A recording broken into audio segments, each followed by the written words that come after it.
Operation Patiala house, क्योंकि अब एक ऐसा सच स्टिंग ऑपरेशन के जरिए सामने आ रहा है जिसमें वकील और खास तौर पर 3 वकील, विक्रम सिंह चौहान जिसको आपने देखा था हंगामे का वो चेहरा जिसने खूब हंगामा किया, लोगों पर हमला किया पटियाला हाउस कोर्ट में, उसके बाद अगले दिन रैली भी निकाली अपने वकीलों के साथ। यही विक्रम सिंह चौहान इस स्टिंग ऑपरेशन में किस तरह के दावे कर रहा है, क्या बता रहा है, पहले सुन लीजिए।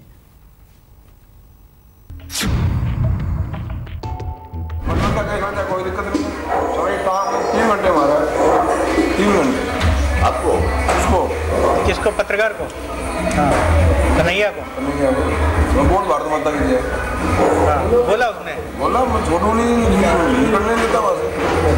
उसने बोला भारत माता की जय? बुलवाया 3 घंटे तक हिसाब कर दिया पैंट। पुलिस भी तो आपके साथ, मतलब हम तो देख रहे पुलिस मेरे साथ दिया है, ऐसा नहीं है कि पुलिस अलग हो हम लोग। कोई हिंदुस्तानी होगा तो साथ देगा। बिल्कुल। कुछ बेचारे सिपाही खड़े हुए थे, वो उसके थे CRP वाले। सर गुड सर, मैं आ जाना सर, वर्दी गुड। वकील साथ नहीं दिया आपका? सारे वकील साथ है भाई, वो जुड़ जाते हैं बाद में। कोर्ट में वकील नहीं है, वो बता वकील है वहाँ पे, आधे चालान वाले हैं। हाँ, चालानी काटते हैं। बम मार रहा था, नहीं होते बाहर से द्वार का से कोई नहीं से, कितने लोग कल लगे हैं, चले जाते आए कल क्या बुलाया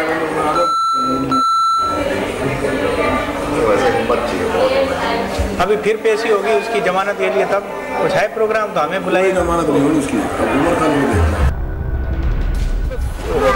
कन्हैया बनेंगे पुलिस वहाँ लगभग होंगे 1000 से ऊपर थे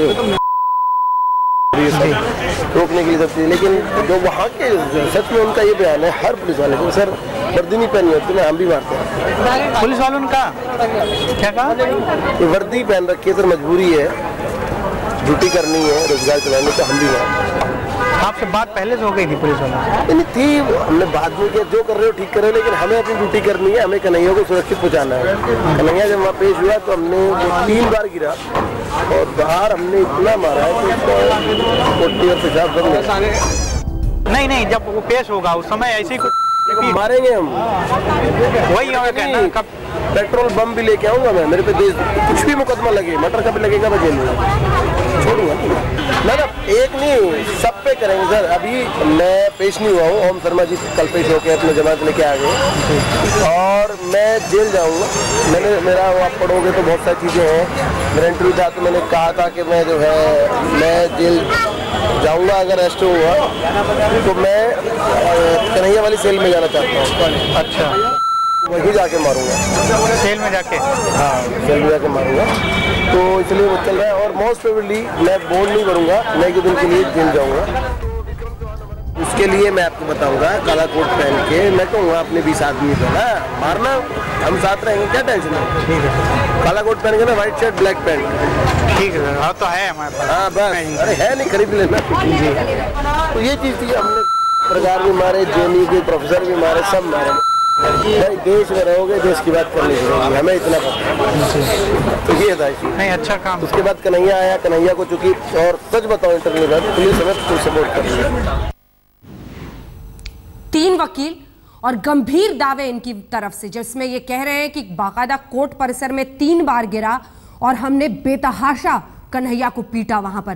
क्या ये सब कुछ हुआ है? उसके बाद दिल्ली पुलिस कटघरे में है, क्योंकि पुलिस पर भी इन वकीलों का दावा है कि वो देखते रहे, उनसे बात हुई, उन्होंने कहा हमारी वर्दी है, हमारी नौकरी है, लेकिन BS बसी दिल्ली पुलिस के कमिश्नर का बयान को तवज्जो देने की जरूरत नहीं है, जो वो कह रहे हैं गलत है। दिल्ली पुलिस कानून से बंधी हुई है, पुलिस बगैर भय और पक्षपात के कार्रवाई को प्रतिबद्ध है। ये पुलिस कमिश्नर BS बसी की तरफ से इसी पर स्टिंग ऑपरेशन पर बयान दिया गया। सभी खास मेहमान हमारे साथ बने हुए हैं और अब मैं एक बार फिर से आपके पास विजेंद्र गुप्ता जी आना चाहती हूं, क्योंकि आप सत्ताधारी पार्टी हैं। आपको लगता है कि JNU के अंदर जो मौजूद लोग हैं, जिसमें आरोपी उमर खालिद से लेकर 5 उसके साथी हैं, जो कथित रूप से जिनको आप आतंकी बुला रहे हैं, आप बुला रहे हैं, कानून ने अभी अपना काम नहीं किया है।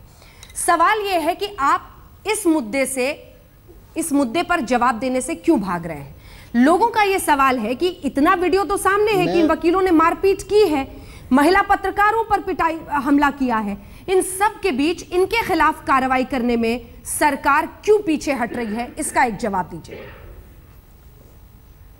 अंजना जी, मैं आपको बहुत स्पष्ट रूप से कहना चाहता हूँ। मैंने शुरू में ही कहा था, मैं इस घटना के कड़े शब्दों में निंदा करता हूँ, सख्त से सख्त कार्रवाई इसकी मांग करता हूँ और होनी चाहिए। और लेकिन राजेश वधवा जी जो एडवोकेट हैं और अध्यक्ष हैं, उनकी बात सुनने के बाद मुझे साफ रूप से लगता है, जिन्होंने शोले पिक्चर देखी होगी और उसमें सुरमा भोपाली की भूमिका में मुझे तीनों नज़र आ रहे हैं। तो इस तरह पुलिस जिस तरह का इन्वेस्टिगेशन सारा बताया गया अध्यक्ष द्वारा बार काउंसिल के, उससे तो साफ लगता है कि कोर्ट की अंदर अगर मजिस्ट्रेट के सामने या जजेस के सामने कोई घटना और जजेस की रिपोर्ट में ना आए, ऐसा संभव ही नहीं है। तो सर, क्या ये हम आपका जवाब है कि भी आपको ये सुरमा भोपाली लग रहे हैं? पुलिस को तो हम कर ही रहे हैं। विजेंद्र गुप्ता जी, ये आपका जवाब है? बिल्कुल, ये तो सुरमा भोपाली लग रहे हैं। सुरमा भोपाली लग रहे हैं, बिल्कुल सुरमा भोपाली लग रहे हैं। बिल्कुल, ये जितना एविडेंस यहाँ सामने आ रहा है, हाँ। और जो वधवा जी कह रहे हैं और जो कोर्ट के अंदर हुआ है। अरे गुप्ता जी, आप वधवा साहब के कहने पे क्यों चल रहे हैं? आप अपने भी तो आप अप्लाई कीजिए, आप सरकार में हैं, आप सत्ता में हैं। इन वकीलों ने वहां पर महिला पत्रकारों से लेकर प्रदर्शनकारियों पर हमला बोला, इनकी भाषा देखिए। कोई पत्रकार इनके पास जाती है तो कहते हैं पहले भारत माता की जय बोलो फिर जवाब देंगे। आपको नहीं लगता है कि इस तरह की खुली गुंडागर्दी अगर कोई वकील के लिबास में कर रहा है तो आप उसके लिए जिम्मेदार है कि पुलिस उन पर कार्रवाई करे? आपसे एक बात, सख्त कार्रवाई होनी चाहिए, सख्त कार्रवाई होनी चाहिए, दोषियों के खिलाफ सख्त कार्रवाई होनी चाहिए। मैं कभी भी मैं आपको एक बात बता दूं कि कोई भी पॉलिटिकल पार्टी इस पूरी चीज को पॉलिटिकल रंग ना दे। ये एक ऐसा मसला है जिसमें मुकदमे दर्ज हो चुके हैं, एफआईआर रजिस्टर हो चुकी है। अब कोर्ट को और पुलिस को अपना काम करने दीजिए, लेट देम इन्वेस्टिगेट। जो सच्चाई होगी वो सामने आएगी। अगर कोई आदमी जाके किसी माइक के सामने या किसी कैमरे के सामने बोलता भी है कि मैंने कुछ किया है, हाँ मैंने कुछ किया है, तब भी उसके लिए कोई सजा नहीं है जब तक कि उसको प्रॉपर ट्रायल नहीं दी जाएगी। इसलिए मैं इन सब चीज़ों के, और मैं बिल्कुल इन सब पॉलिटिकल पार्टीज को ऐलान करूंगा कि अगर ऐसा मुद्दा देश की इंटीग्रिटी के बारे में अगर कोई बात कुछ कर रहा है तो हमें सबको मिलकर कंडेम करना चाहिए। और हमको कोर्ट ऑफ लॉ जो हमारे लैंड का है, हमको उस पर विश्वास रखकर और उन चीज़ों को जब तक सामने नहीं आ जाती, हम इन जो स्टिंग ऑपरेशंस, ये कैमरा ऑपरेशंस, इन सब चीज़ों, मुझे बताएं इस सारी चीज़ का शुरुआत किसने करी?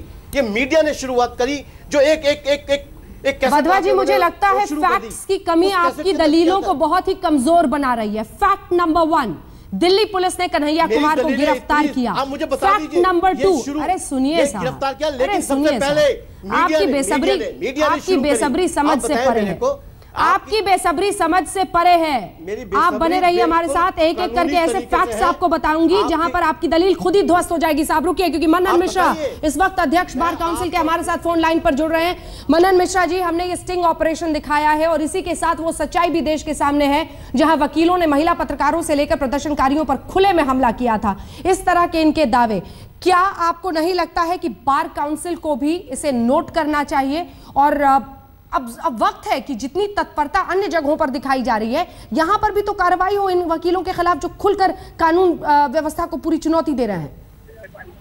नहीं, देखिए अंजना जी, आप तो बड़ी ही वरिष्ठ पत्रकार हैं। असल में मेरे पास अचानक फोन आया, मैं कहीं शादी के पार्टी में हूँ। हाँ। लेकिन जो भी है, मैंने स्टिंग ऑपरेशन देखा नहीं है। स्टिंग ऑपरेशन देखने के बाद हम लोगों ने पहले एक इंक्वायरी कमेटी सेटअप किया है। हम लोगों ने इस घटना को, और अगर ये सचमुच ये मिसकंडक्ट का केस बनता है तो हमने पहले ही कहा है कि हम लोग कड़ा रुख इस पे इख्तियार करेंगे और हम लोग लेंगे। लेकिन मेरा ये कहना है कि ये वकीलों ने पत्रकारों पे हमला किया, हमने उसकी निंदा की है, हमने पहले ही सर सवाल है कि निंदा के आगे हम कहां पहुंच सकते हैं, क्योंकि लोकतंत्र में कानून व्यवस्था। एक सेकंड सर, आपको एक लाइन में बता दूं, जो 3 वकील हैं, चूंकि आपने स्टिंग देखा नहीं है, विक्रम सिंह चौहान, यशपाल सिंह और ओम शर्मा, खुले में कह रहे हैं कि हमने कन्हैया कुमार को 3 बार जब वो गिरा खूब पीटा और जिस तरह की भाषा वो आगे कह रहे हैं उसको बताना भी मुश्किल है, लेकिन जब तक उसने भारत माता की जय नहीं बोला हमने उसको पीटा। उसके आगे वो इस तरह के भी दावे कर रहे हैं कि हम जेल में भी जाएंगे जमानत तोड़वा कर और वहां पर भी उस पर हमला करेंगे। हमने ऑर्गेनाइज तरीके से फेसबुक पर लोग वकीलों को इकट्ठा किया, पीटा। ये सब कुछ कानून के रखवाले करें, इसकी इजाजत कैसे हो सकती है? ये सिर्फ कंडेमनेशन नहीं है, निंदा पे रुकने वाली बात नहीं है, उससे कहीं आगे की बात है।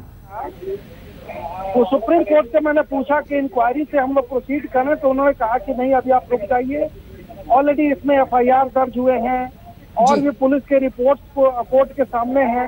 मैंने आज स्पेसिफिकली पूछा कोर्ट में अभी पेश होके इसमें हम लोग इंक्वायरी प्रोसीडिंग में आगे बढ़े।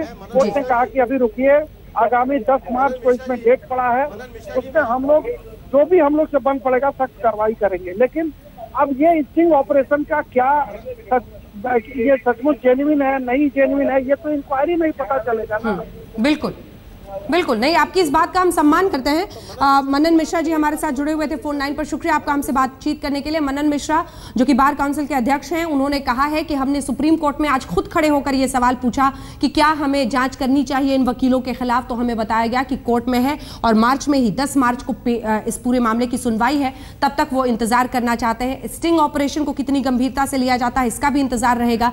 लेकिन इन सब के बीच एक बड़ा सवाल ये भी है कि क्या अगर एक वक्त पर देखें तो हम समझ सकते हैं आशीष खेतान जी कि कैमरे को देखकर दावे भी, क्योंकि इनकी बातों से इतना तो साफ लगता है कि बड़बोले हैं, दूसरी तरफ वो सच्चाई भी है जिसमें कैमरे पर ये सब वाकई पत्रकारों से लेकर महिला पत्रकारों से लेकर वहां पर मौजूद लोगों पर हमला कर रहे हैं। अब दोनों सच्चाई सामने है, दोनों बातें सामने। आपके पास इन सब चीजों का कहीं भी किसी तरीके से कोई सबूत है? देखिए विजेंद्र गुप्ता जी साहब, आप इंतजार कीजिए अपनी बारी का, गुप्ता जी की बात आप अपनी बारी का इंतजार करें सर, मैं आपके पास आ रही हूँ इसके फौरन बाद। मैं इंतजार कर रहा हूँ। विजेंद्र गुप्ता जी ने कहा कि ये सुरमा भोपाली हैं। वरिष्ठ पत्रकार शेखर गुप्ता जी ने 2 दिन पहले ट्वीट करके कहा कि पुलिस कमिश्नर बस्सी साहब शोले फिल्म के जेलर असरानी हैं। अब ये सुरमा भोपाली हैं और बस्सी असरानी हैं, ये कौन तय करेगा? ये बात अब दिल्ली पुलिस तो तय नहीं कर सकती है, क्योंकि दिल्ली पुलिस खुद आज कटघरे में खड़ी हुई है। आपके स्टिंग ऑपरेशंस के बाद दिल्ली पुलिस पर इस जांच का जिम्मेदारी और भरोसा नहीं किया जा सकता है, क्योंकि 1 नहीं 2 नहीं 3 अभियुक्त आपके स्टिंग ऑपरेशन में अलग अलग जगह पर अलग अलग तरीके से आपके रिपोर्टर को बता रहे हैं कि उन्होंने कैसे मारा, लगातार मारा, इतना मारा कि कन्हैया बदहाल हो गए और पुलिस वहां पे खड़ी रही और कुछ पुलिस वालों ने कहा कि और मारो। तो अब इसकी जांच मुझे लग रहा है कि सुप्रीम कोर्ट को और सुप्रीम कोर्ट के सामने किसी को ये एप्लीकेशन देनी चाहिए कि इसकी जांच अब कोई निष्पक्ष SIT करे, क्योंकि अब दिल्ली पुलिस पर इस जांच की जिम्मेदारी नहीं दी जा सकती। जल्दी से इसका जवाब खुद आपके स्टिंग ऑपरेशन के बाद एक अभियुक्त के तौर पे सामने आ रही है। विजेंद्र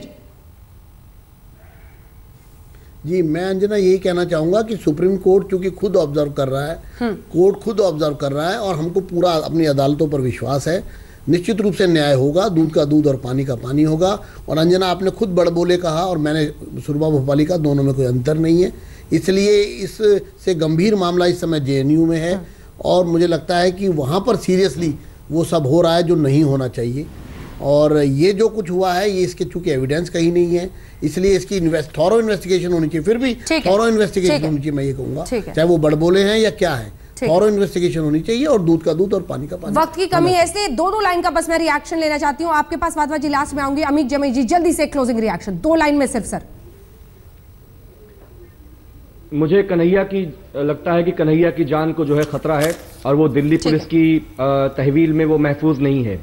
और जो आशीष भाई ने जो कहा है, मैं इस बात का समर्थन करता हूं कि कन्हैया के मैटर को जो है उसकी पूरी जांच को जो है एक SIT के तहत इस पूरे मामले को लाया जाए। हमारे वजीर आजम ने उसे कहा था, वाधवा साहब कंक्लूडिंग रिमार्क, कहा था कि पहले दिल्ली पुलिस ने कन्हैया कुमार को गिरफ्तार किया था, हर बात में मीडिया पर लाकर ना उससे बचने की जरूरत नहीं है, सच आना चाहिए और ईमानदारी जब तक नहीं बरती जाएगी तब तक ये नहीं हो पाएगा। ईमानदारी ये है, मैं किसी भी तरीके की वायलेंस को, हमारी कोऑर्डिनेशन कमेटी किसी भी तरीके की वायलेंस को कोर्ट के अंदर या कोर्ट के बाहर हम लोग कंडेम करते हैं। और अब क्योंकि मामला सुप्रीम कोर्ट मॉनिटर कर रहा है, इस मामले की जितने अच्छे तरीके से, जितनी बारीकी से हम डिमांड करते हैं कि इसकी तहकीकात हो। सर, वक्त की कमी है इसलिए आपको बीच में रोक रहे हैं, लेकिन सवाल यही है कि अगर ये सब कुछ हुआ है, जांच होनी चाहिए और ये पता चलना चाहिए कि आखिर इस देश की अदालतों में भी क्या वही वकील जो कानून को बचाने की लिबास पहनकर उतरते हैं उसी की धज्जियां उड़ाते हैं, क्योंकि फिर लोकतंत्र को बहुत बड़ा खतरा होगा। लेकिन इसी के साथ एक बार फिर से ये बोलते हुए कि देश के खिलाफ जो नारेबाजी कर रहे हैं उनका भी न्याय इसी देश में होना चाहिए। देखते रहिए आज तक। बिहार से जहां आरजेडी ने रेप के आरोपी अपने विधायक राजबल्लभ यादव को पार्टी से निकाल दिया है। राजबल्लभ यादव पर एक नाबालिग से रेप का आरोप है। केस दर्ज होने के बाद से ही फरार चल रहे हैं आरोपी विधायक और अब पार्टी ने